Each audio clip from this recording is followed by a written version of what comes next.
मालिक से कुछ मांगने पर अगर ना मिले तो कभी निराश मत होना, क्योंकि मालिक वह कभी नहीं देते जो तुम्हें पसंद हो, बल्कि वह देते हैं जो तुम्हारे लिए बेहतर होता है।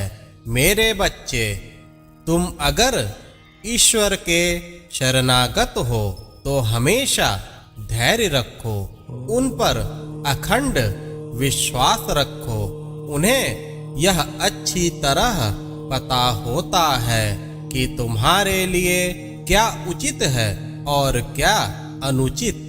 ज्यादा से ज्यादा तुम अभी की सोच सकते हो कि अगर यह मिल जाता तो काफी अच्छा होता। इस चीज के प्राप्त होने से मेरा तो जीवन ही बदल जाता, लेकिन तुम्हारी सोच इतनी वृहद कभी नहीं हो सकती कि तुम अपने भविष्य में होने वाली घटनाओं को अच्छी तरह जान सको। लेकिन मालिक परम दयालु होते हैं। यह संभव है कि तुम कभी कभी भगवान से दुखी हो जाते हो, क्योंकि तुम्हारी इच्छा अनुसार वह तुम्हें नहीं देते। लेकिन यह हमेशा स्मरण रहे कि मालिक अति दयालु होते हैं। उनकी योजनाओं का तुम्हें कदापि ज्ञान नहीं होता। वह सिर्फ इस जन्म के लिए नहीं बल्कि आने वाले कई जन्मों की रूपरेखा तैयार कर रहे होते हैं। आने वाला समय तुम्हारे लिए कैसे सुखदाई हो, वह इस पर कार्य करते हैं। आने वाली विपत्तियों से कैसे तुम्हें दूर रखना है, वह इनकी योजना बनाते हैं। मालिक का रूप काफी वृहद होता है। उनकी सच्ची परख इंसान के सोच से बाहर होती है।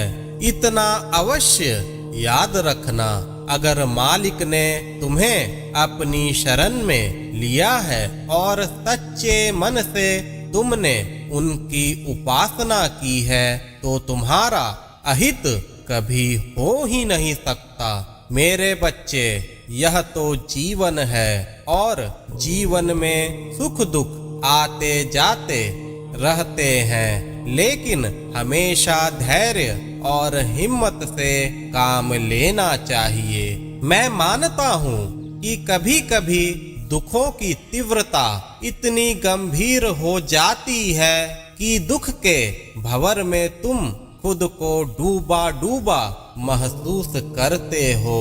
तुम्हें ऐसा एहसास होने लगता है कि अब कुछ भी बचा नहीं है।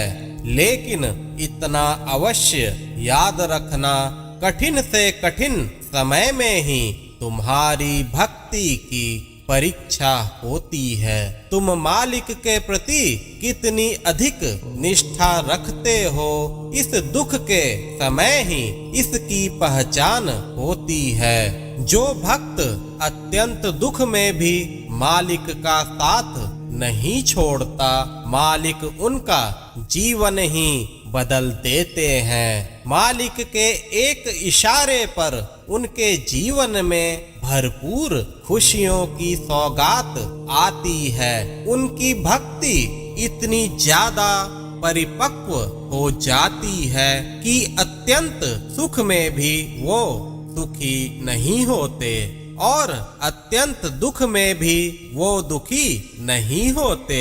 उन्हें मालिक से अभिन्नता प्राप्त हो जाती है। ऐसे भक्तों के मालिक भी दास बन जाते हैं। अपनी भक्ति को कभी भी कमजोर ना समझो। भक्ति में ऐसी शक्ति होती है जो तुम्हारे जन्मों जन्मों के कष्टों को समाप्त कर सकता है। श्रद्धा के साथ साथ हमेशा सबूरी बनाए रखो मेरे बच्चे। हमेशा खुश रहो।